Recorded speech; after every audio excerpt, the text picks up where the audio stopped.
So I'm sitting here with Emilia Nardi of Tenuta Silvio Nardi, a rather well-known Brunello producer. Yes. I can remember buying the wines from 1977 and 1979 in the early 80s. Yes. So your family has had a presence in the U.S. market for... Since a long time, I think we have been one of the first Brunello to land in this country, yes. And I have started in New York. My job, I was 15 years old, and my eldest brothers wanted to introduce the wine in the market. And so they brought me together with them. And I was dressed like with the Tuscan typical dress with a big hat made with a straw, but I was 15 years old. No, you were very happy to be in New York. Things has changed a lot. It was more than 30 years ago, 32 years ago. Okay. Even the wine business has changed a lot. I can imagine. Do you remember what the problems were back then, trying to get placement? Now everything is much more elegant. Everybody tells to express it together with the wine, the Italian way of life. Before, everything was much more simple because life was much more simple. So we had only a table, no pictures, just a brand name, and that was all.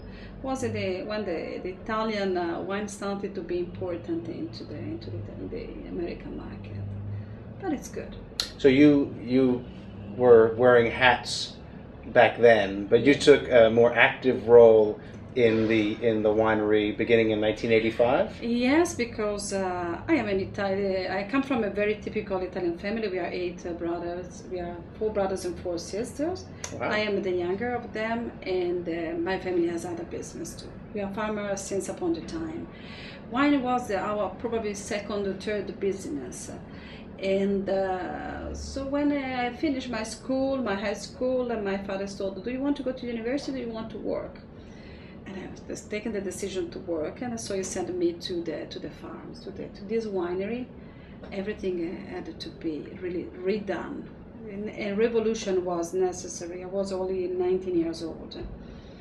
And full of energy and vision. Full of energy and with the fire inside you that you want to conquer the world, that is the age.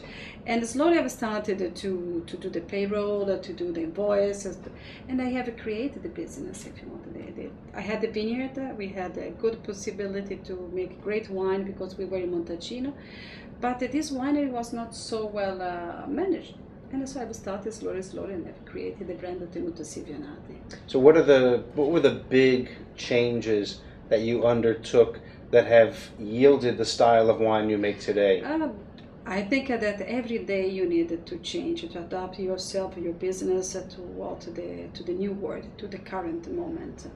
But the things that I have done is that I have changed the philosophy of the vineyards, of the winery. Before we were used to produce quantity, and I have done changes in the middle of 80s to reverse against less quantity but better quality. And what's the style? If people are infatuated today with classifying wines as traditional, modern, enlightened modernism. I have a philosophy, and I probably when I give you my book, you will read that. I think that is not the producer can affect the style of a wine, but the most important thing is the terroir. So the combination of the soil, climate together with the grape variety that you use to make wine, that express a style. We are in Montalcino, and in Montalcino we have to respect what the soil tells us. And for this reason, in 1993 we have done a great study of the soil, and we have more than 3,000 acres there. We have choose the best position. We are the 6th largest producer, so we have time had arrived to replant the vineyard. So we have choose the best position, and we have discovered that under our 36 vineyard we had 25 different kinds of soil.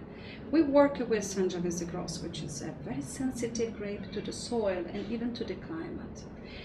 And so it's interesting that each one of our 36 vineyards is expressed in a different way compared to one from the other. Are there... And that is the score. That means that when you think about a style, you have always to have a look on the soil, on the climate, what the nature offers to you. And after you take the decision, and we have discovered that we were able to produce elegant, smooth wine. And so we focus even during the vinification and the presentation of the wine. Everything is focused on elegance and smoothness. And you have two crews that you work with in the vineyard. Yes, but one is not in the market. The one is in the market is Manachiara. We have two estates, one in the east and the other one on the west side of Montalcino. Very interesting. A lot of people think Montalcino is one big thing, and in fact it's maybe easily broken down into four, but certainly... Yes, four. I think the climate affects a lot, because the south is warmer, the north is cooler, but they are the two middle position, the east and west side where So could you give us a little idea of what you find to be the differences on the east and west vineyards? There is one in the west. We are very few producers. We are only 3-4 producers, because there are a lot of bushes. And bushes means that there is a little bit more of humidity compared to the east side, where there is less humidity. Means that the climate is warmer, and the eastern side is affected more from the winds coming from the south. So there the grapes ripens a little bit earlier, faster, and the concentration of the wine is higher. On the reverse, the west is a little bit closer to the northern climate, and we have a cooler night compared to the eastern side, and that means that we are able to preserve more aromatic contents. Interesting. It's quite obvious, quite interesting to taste. If the east is as warm as the south, not so concentrate, because we are always middle position, but there we have more smoothness. On the west side, we have more floral, more probably less red berries, but more floral notes. So for your classic Brunello, you have parcels from both the east and the west? This is a blend of east and west. Manachiara is the wine from the eastern side. We had bought that estate in 1962. And this vineyard was there is always the same, so the vines are 50 years old, probably older than 50s. And so it's a wine that we have discovered.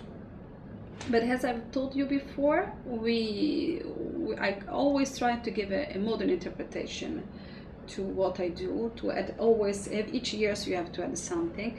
And in 1996 we have started a clonal selection, and most of the biotypes has been taken from Manachiara because were very interesting. We have studied them, comparing their life to the climates, because every vintage is different, every year is different. And after we have selected 25, we have started with the selection of 120 biotypes. We shorted at the 25, and we have replanted these 25 different biotypes in the east and west side field.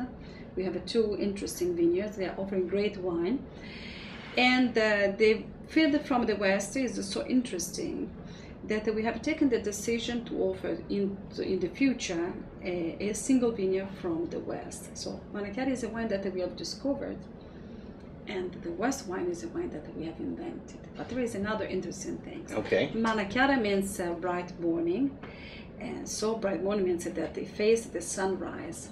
The other side is Poggio d'Orio, which means a golden top of the hill, where we have the sunset. So this explains even the difference of the two climates. And the soil too is very, very, very different. Are there any vinification differences between the crus and the regular Brunello? When it was in 1996, I went even to study to Bordeaux the use of the barrique, because in Italy we were used before to use the big cask of 5 tons cask. We were used to do that to preserve better the wine. So with one of my friends, we went to France to learn the barrique. We would like to introduce it in the Brunello wine. And we have met Monsieur Glory, and who was the inventor of the phenolic maturity. So before to harvest the grape, we do not base to identify. We do not identify only by sugar contents and pH and sugar, and and acidity, but we prefer to look when is the best moment to extract as much as possible substances, phenolic substances, from the grape into the future wine. And we have scientifically explained why Sangiovese Grosso have to be harvested 1 week later compared to the maximum sugar contents. Interesting. And for this reason, 2004, the agriculture minister is given to me as a woman in agriculture from the prize. The name is Dea Terra, so the godness of the heart godness. And every year so they choose the 3 women in Italy.